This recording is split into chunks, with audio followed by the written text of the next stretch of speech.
Was understanding by the Honorable Principal Sir. He is also the Honorable Principal and today the resource person of first session. So session was the understanding excellent. That the motive they had motivate to all the teachers as well as the participants so how to create the happy classroom. That was understanding. No doubt about that. So I'd like to once again the second session will be started by our resource person Mr. Danish Azam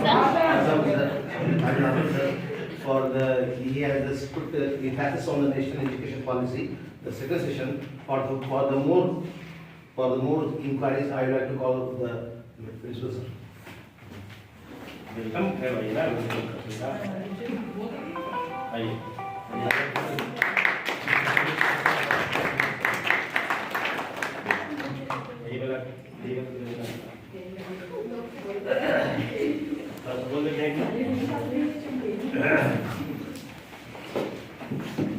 Once again, good morning everyone. Good morning. This is the second session of today's offline training. This has been conducted in the guideline of Central Board of Secondary Education. The second topic is the very updated topic and new topic, that is National Education Policy 2020.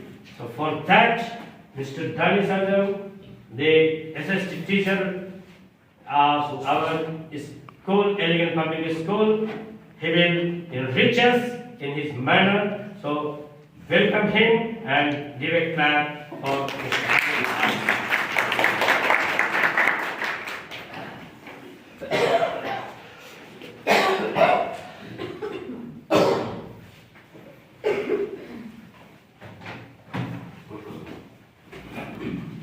First of all, I would like to thank respected Principal Sir, Vice Principal Sir, and all my colleagues. It is the greatest responsibility given to me to say something about new education policy 2020. I will try my best to make it so simple so that you can understand what is the important features of new education policy 2020. I would also explain and deal with this topic in a manner that your every question, your every query can be resolved. So dear audience, you know what is the importance of education. This is education which converts raw human beings' capability into a resource. There are three elements in the development of every society. That is education, that is health, that is per capita income. These are three indicators through which we measure how much a country is developed. You know that Indian government has adopted Sustainable Development Goal 4 in 2015. According to it, Indian government has decided to provide universal education, basic free education to all Indian children by 2030. You know that India has very rich tradition of education. The period when world countries were making castles and palaces, we Indians were building universities. We built Vikramshila University, Bhagalpur. We built Nalanda University. We built Odanpuri University. We built Takshila University. These universities were great seat of power, where scholars like Chanakya, scholars like Andhar, scholars like Panini, scholars like Aryabhat, great Chanakya, great Polymath, whose contribution is extraordinary in our society. So we have very rich tradition. When world countries were involved in fighting a war, we had understood what is the significance of pen. We prefer pen over sword. We preferred peace over war. Therefore, you will see that people from different parts of the world, they migrated. They came. They adopted our culture. They became our brother. They became inhabitant. This is our rich tradition. And if I say that Indian education is based on three elements, I won't be wrong. Indian education is based on three elements, that is Janan, knowledge, that is Paragya, wisdom, that is Satya, truth. So, this would be the three basic pillars on which new education policy 2020 would be erected. This is the three basic and elementary philosophy of new education policy 2020. Janam, knowledge, Paragya, wisdom, Satya, truth. So I am very happy that you are listening to my word very seriously, because this topic is very serious. This topic is regarding education. That is one of the most important indicator of the development of every society. I am having three parts. Part 1, in part 1 I would elaborate all the important features of new education policy regarding school education. In part 2, I will deal with higher education and new arrangements that have been made in terms of higher education in colleges and universities.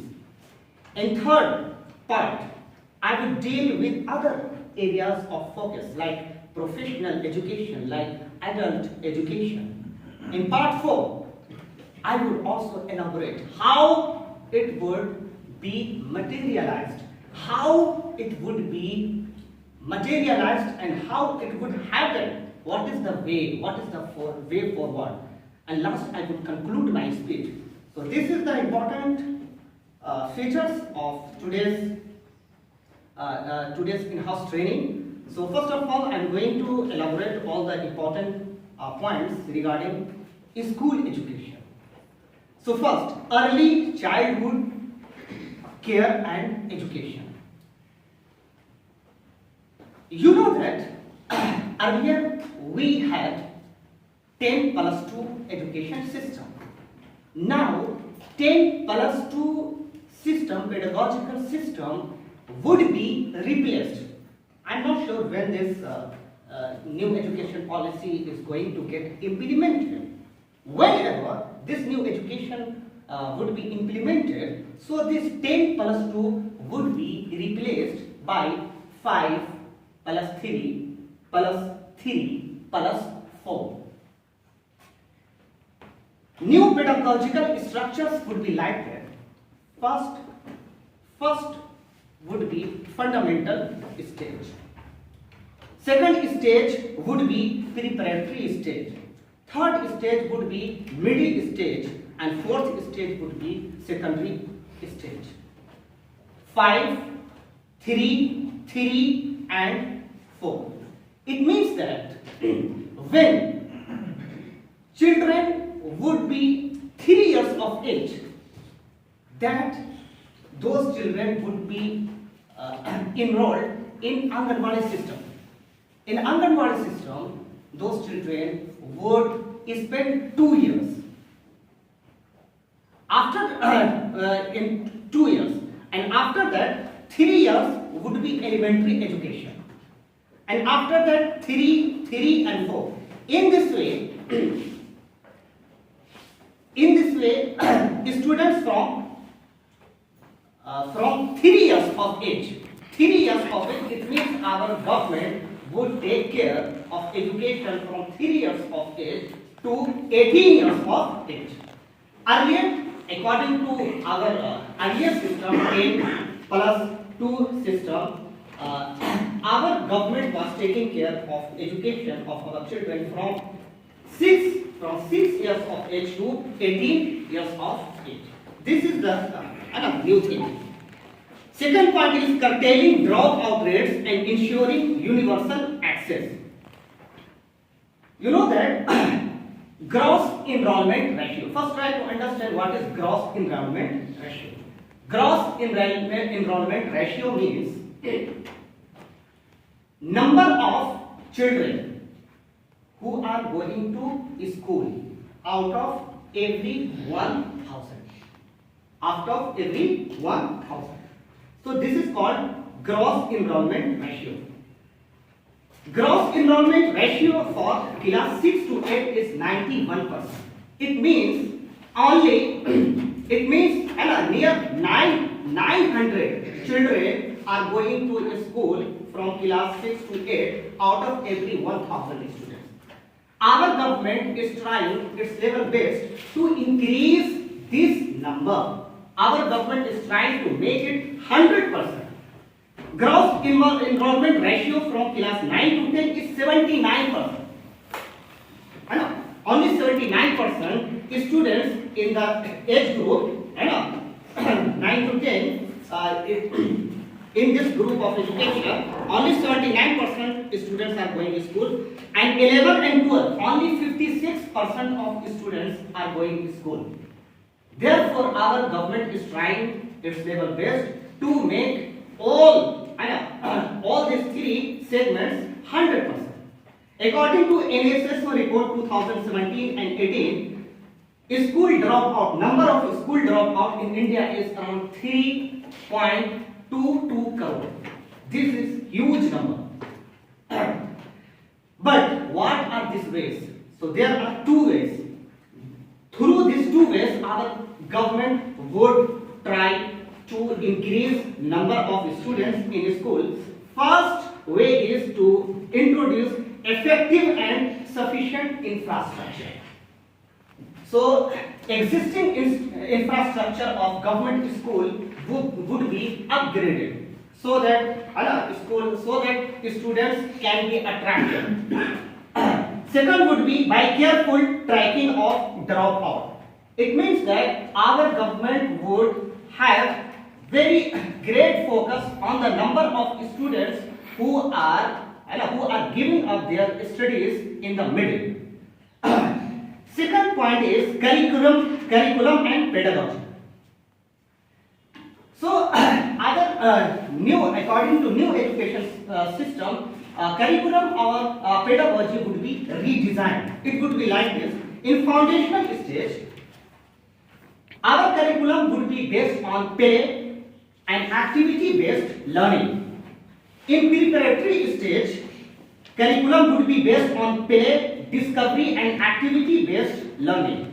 In middle stage, it would be experiential learning. It would be focused on experiential learning. In secondary stage, we are bound to focus on critical thinking to create critical thinking and experiential learning among our students.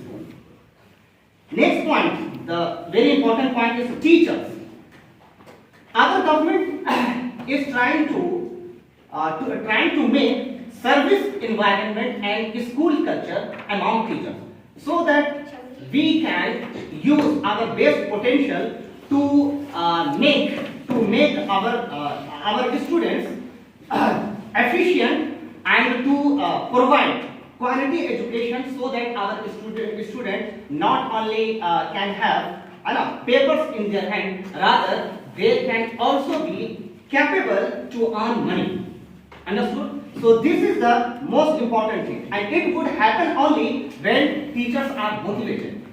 Understood? As our respected principals said that only a happy teacher can create a happy classroom.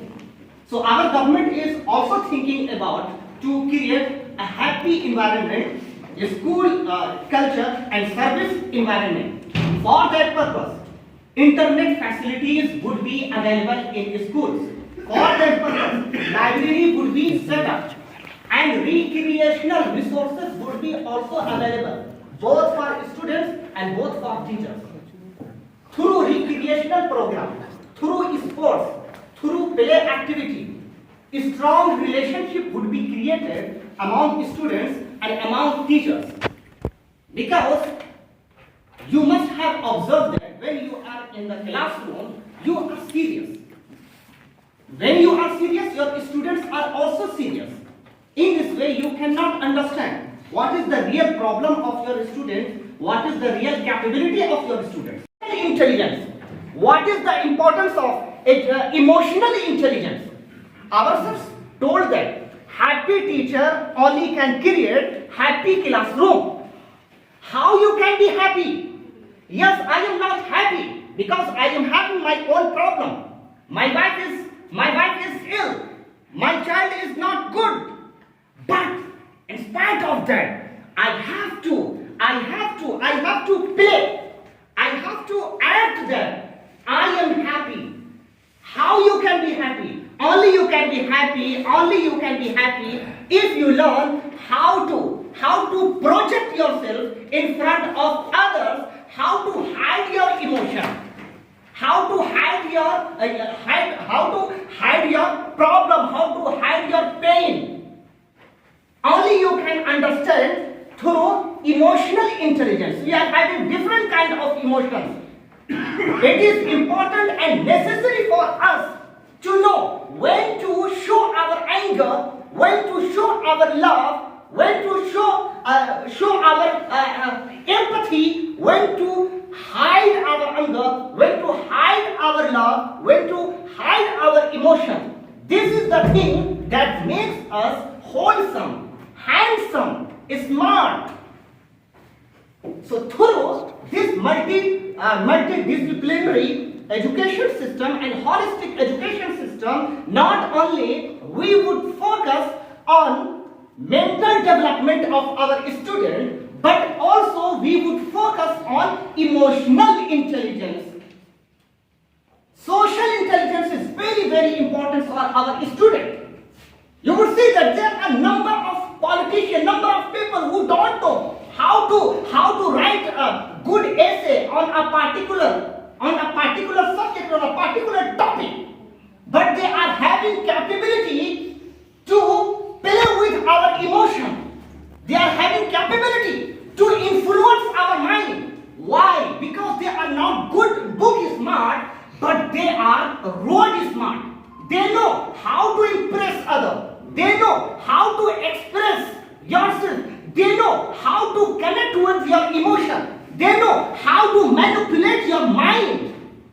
This comes under social intelligence. Therefore, we have to develop this social intelligence in our student also. This is the motto of new education policy. So, intellectual, aesthetic, social, physical and emotional capacity enhancement. And they would be also having liberty and freedom to choose different subjects. And IIT students would be also having liberty to select arts, geography, history, philanthropy, understood, humanity. They would be having different options. And art students would be also having liberty to learn science. Understood? This is the new education policy. So, according to new education policy, and art students and IIT students would be having liberty to swap their interest. For example, I am a student of I am social science teacher. I am not social science teacher, I am social science student. Yes, first I am a student, then I am a teacher. So, according to new policy, I am having scope to choose and to learn those topics, those subjects which I did not learn in my past. Holistic and multidisciplinary learning environment would be created. Next point is optimal learning environments. According to this, multiple exit options would be introduced. Multiple exit options would be introduced. It means that under graduation program, this would be 4 years. No, in first year you would be awarded a certificate that would be called only a certificate, graduation certificate.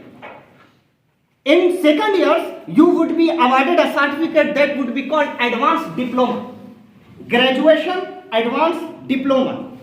In third year, certificate would be awarded like bachelor's degree. It would be written on your degree, graduation plus bachelor's degree. In fourth year, you would be awarded a certificate, bachelor's degree with research. Now, what was the problem that we were facing before introduction of new education policy? Suppose that you were students and suppose that you did not complete your education for any reason.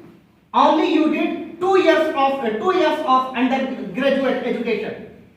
Understood? But what is the use of 2 years paper? No use. You cannot produce this certificate anywhere. This is worthless. This is just piece of paper. Now, after every 1 year of education, you would be awarded certain certificate. For example, if you did only 1 year graduation, you would be awarded certificate. In second year, again you would be awarded certificate. It means you would be awarded 4 different kind of certificates. In undergraduate program, academic bank of credit. This is very new thing that has been introduced. According to academic bank of credit, in every semester you would be awarded certain credit. For example, if you are doing BSc, so there would be certain credit that would be required to get certificate. Suppose that 40 credit is required. You gave up your education in the middle. You got only 10 credits. And now you are resuming your education from the beginning. Now only you have to need to get 30 credits. Because these 10 credits that you are earning now, that would be valid for whole life. Only you need now 30 credit. This 10 credit would be added, and only on the basis of 30 credit you would be awarded a certain certificate. Internationalization of yoga, Indian art, Ayush system of medicine. Our Indian government is also trying to internationalize yoga system. Yoga is very famous practice. It helps us to keep healthy. But our government is trying to introduce yoga and Ayush medicine, a system of medicine, as a discipline, as a subject. And our government is trying to introduce these all subjects in international institution, on international level, so that we can also have the best scope for livelihood, for employment, if we know and if we learn such kind of subject in India. In graduation, you would study B.Ed program. Yes, teacher education. Now I am going to describe teacher education. choice-based credit system. This is very, very important feature. Choice-based credit system. Choice-based credit system has been introduced, according to which you can learn B.Ed subject. You can learn subject of B.Ed along with your subject. For example, you are doing BSc. So you know graduation program is of 4 years according to new education system. So in first year, second year, third year, you would learn science, and along with science, you would also learn B.Ed, subject related to B.Ed for continuous 3 years. In 4 years, the fourth year would be solely for learning of subjects related to B.Ed. But in initial 3 years, you would learn subjects, your own subject, means science, and along with science, you would also learn any subject related to B.Ed. This is called choice-based credit system. So integrated B.Ed program would be introduced now. Don't get confused. There would be 3 different types of B.Ed. Integrated B.Ed for 4 years, 2 years B.Ed also, 1 year B.Ed also. For example, you are having already bachelor's degree. So you have to get certificate of 2 years B.Ed now. I know 4 years degree 4 years B.Ed would be implemented only when new education policy would be introduced. So 3 years you would learn your subjects, and along with your particular subject you will learn subjects related to B.Ed, and in fourth year, in last year, especially subjects related to B.Ed would be taught to you. This is according to integrated B.Ed system. In fourth year special, 1 year B.Ed. 1 year B.Ed would be introduced for those students who have graduated degree for 4 years. Suppose that according to new education system, you have bachelor's degree. It means you spent 4 years to get that bachelor degree, and after that you are trying to become teacher because you don't have any kind of job and you think that B.Ed is essential for you. So now 1 year B.Ed degree is available for you because you have 4 years bachelor's degree. So if you are having bachelor degree of 4 years, now 1 year degree is available for you. But if you are having bachelor degrees of 2 days, 3 years bachelor's degree, now 2 years B.Ed is for you. So in graduate 1 year B.Ed, those who have 4 years degree, 2 years for who has already bachelor's degree. Now I am going to deal with part 3, other areas of focus. So first is professional education. Our government is trying to focus on professional education. In professional education, agricultural education, legal education, healthcare education, and technical education would be made globally acceptable, globally competitive. There are number of agricultural universities, but without any meaning. You know what is the condition of our farmers? We are having great resources, we are having great potential in India. Our resources, we are having abundance of natural resources in India.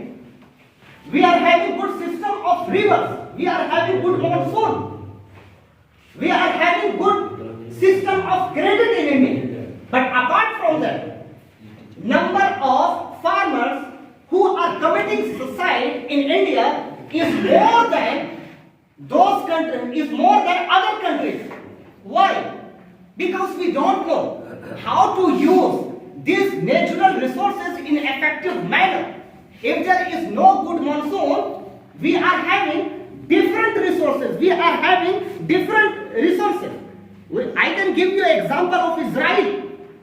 Israel, this country is very famous nowadays for agricultural technologies. Israel is one of those countries who is facing a scarcity of water. Due to efficient technology, new technology for agriculture, Israel is leading in agricultural field. So we are having different agricultural universities. We are having different hospitals, Irish hospitals. We are having doctors. But this question is for you. Our scientists and our doctors are having such capability, which capability is had by the scientists of United States, by the doctor of United Kingdom and France? No, because we are not professional. We only read a certain subject only for fun. But when certain time, when there is lots of responsibilities and burdens on our shoulder, then we try to be professional.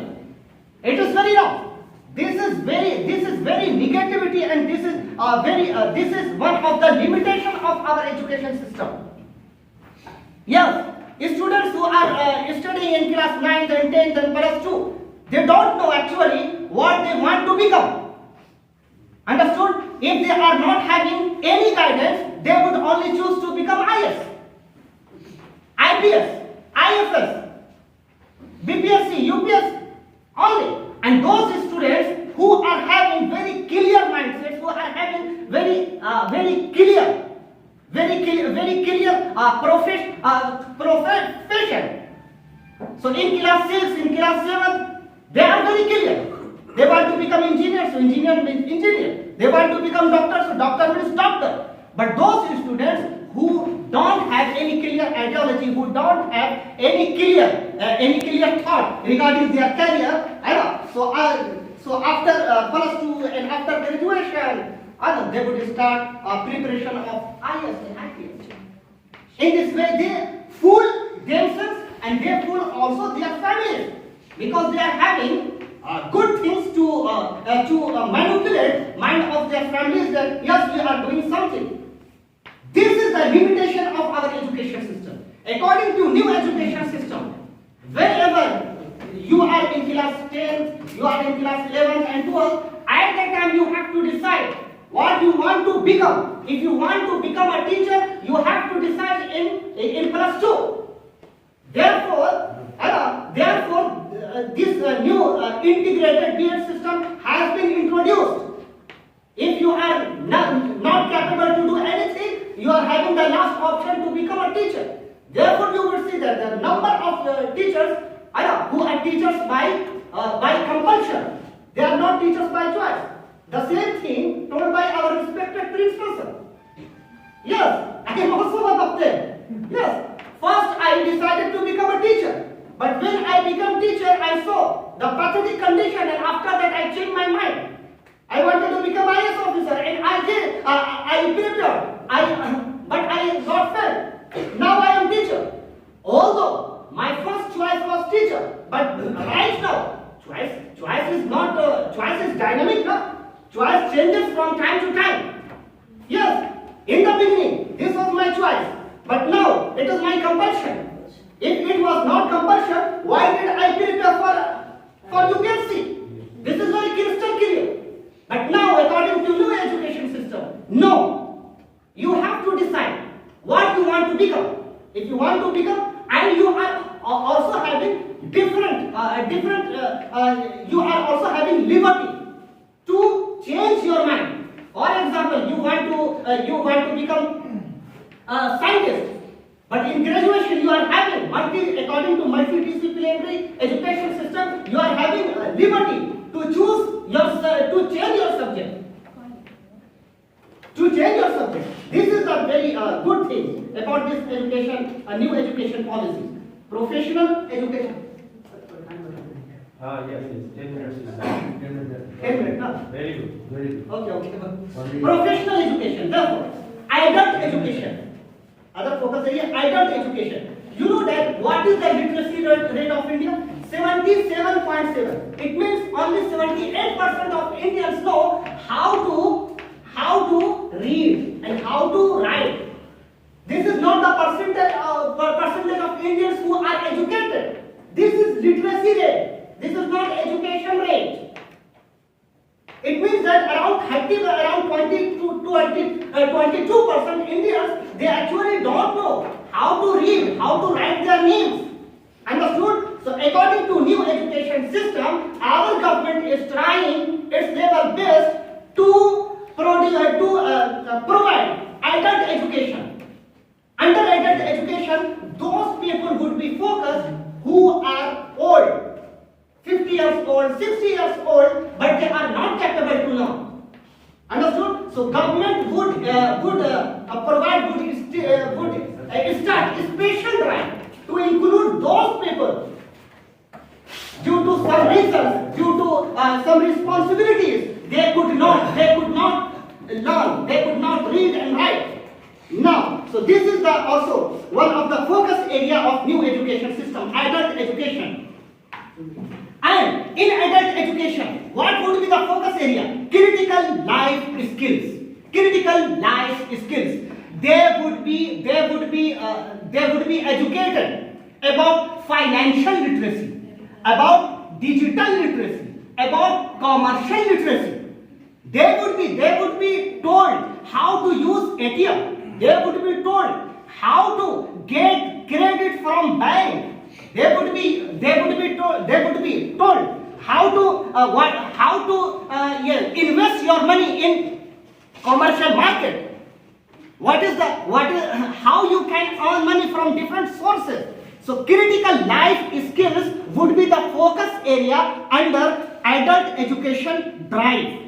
And special curriculum, special books would be also prepared by NCERT in this regard. It is not only a speech. Our government is very much serious regarding adult education. Education for those people who are uneducated and illiterated till now, after around 75 years of our independence.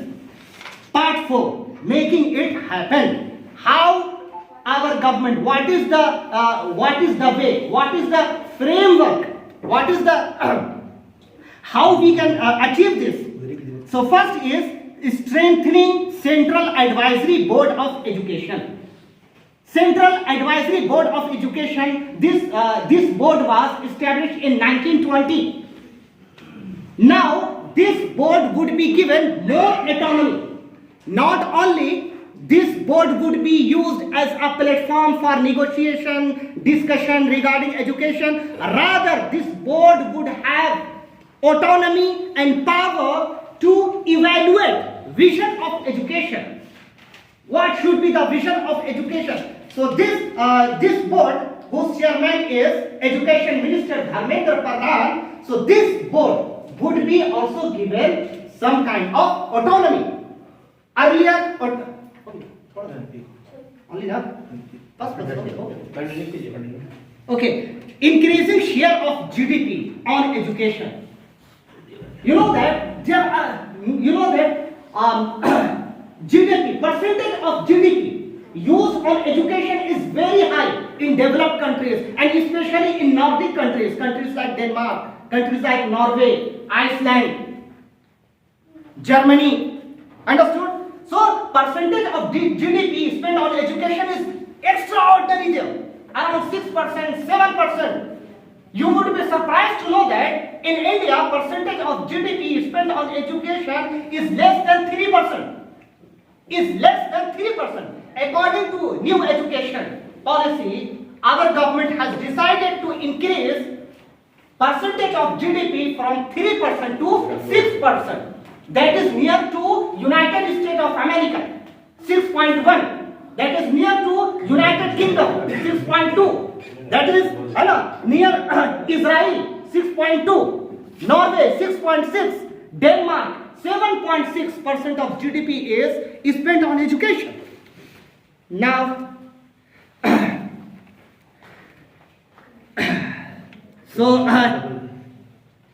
now I want to conclude my speech on yes.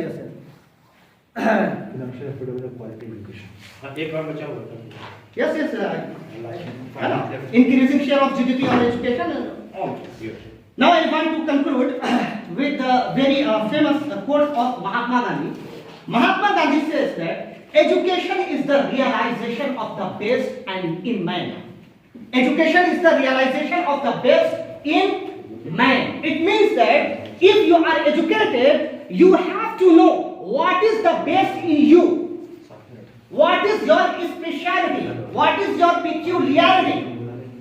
Mahatma Gandhi says that element of education, focus of education should be head, heart and hand. Education should enlighten your head. Education should fill your heart with compassion. Education should make your hand capable to make you survive, capable to help your family whenever they need your assistance, whenever they need financial assistance.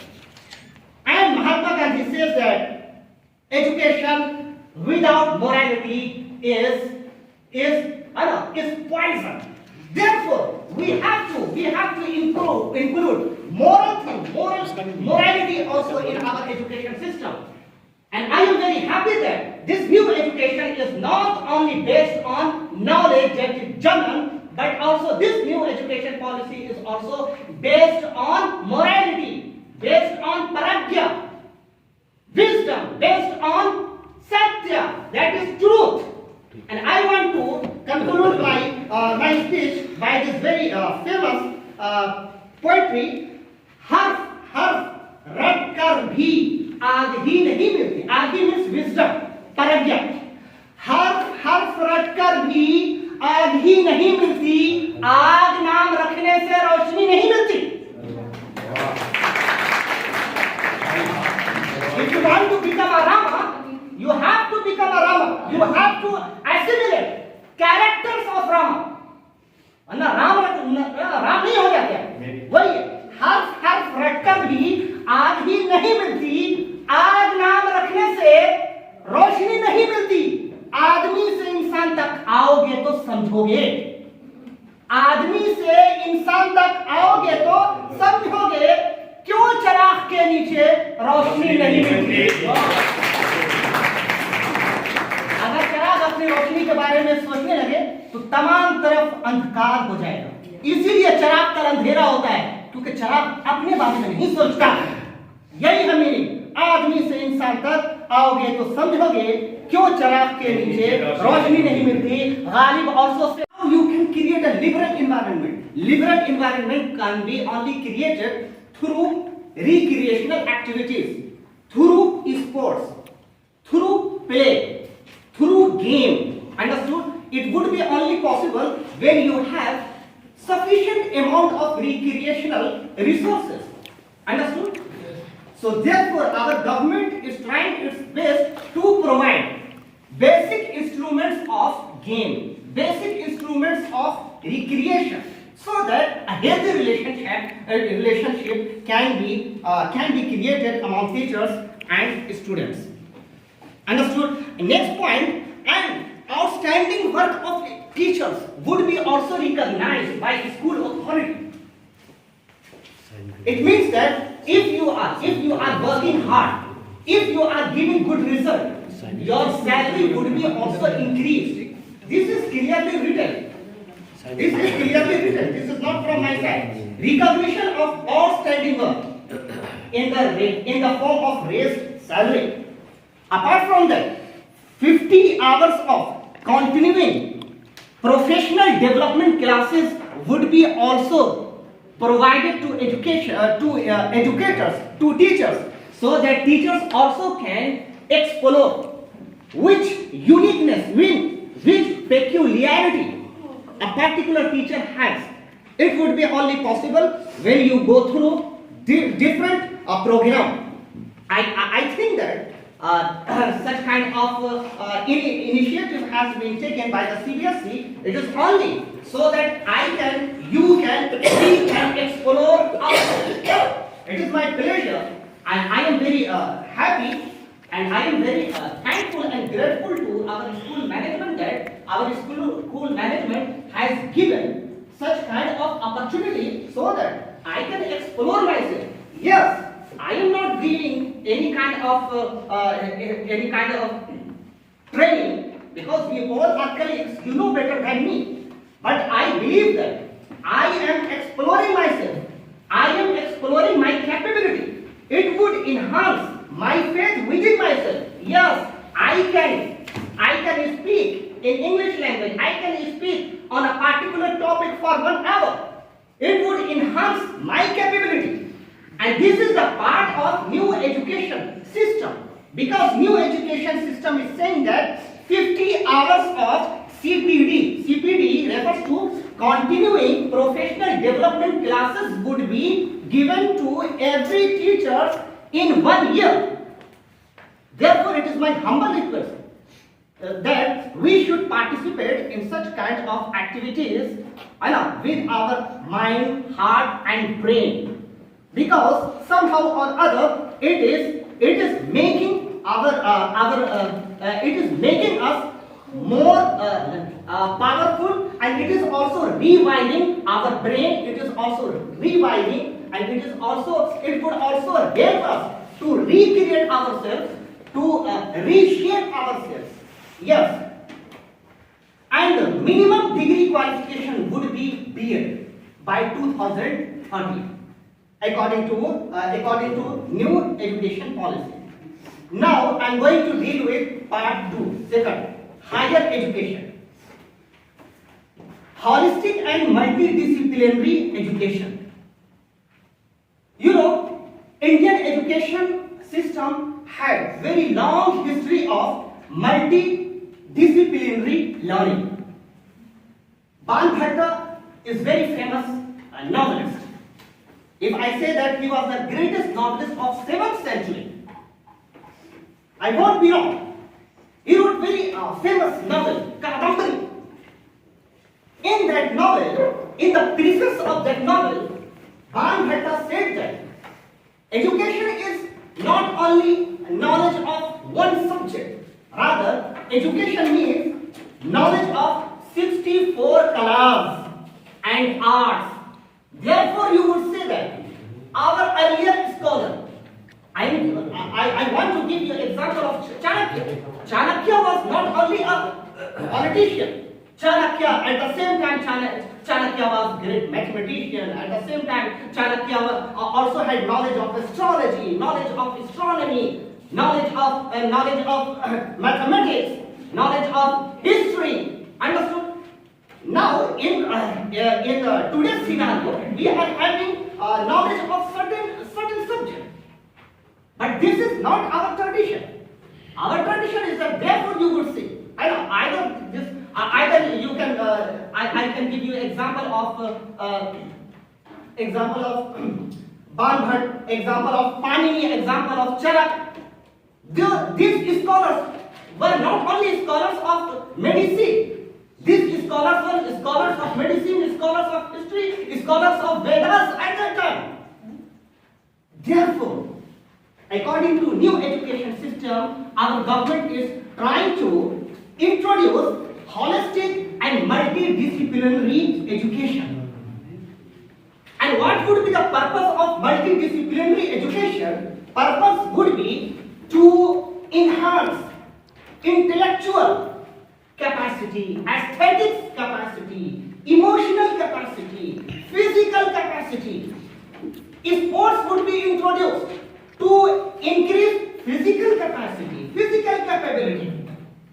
Mental might, mental camp would be introduced to increase our mental capacity.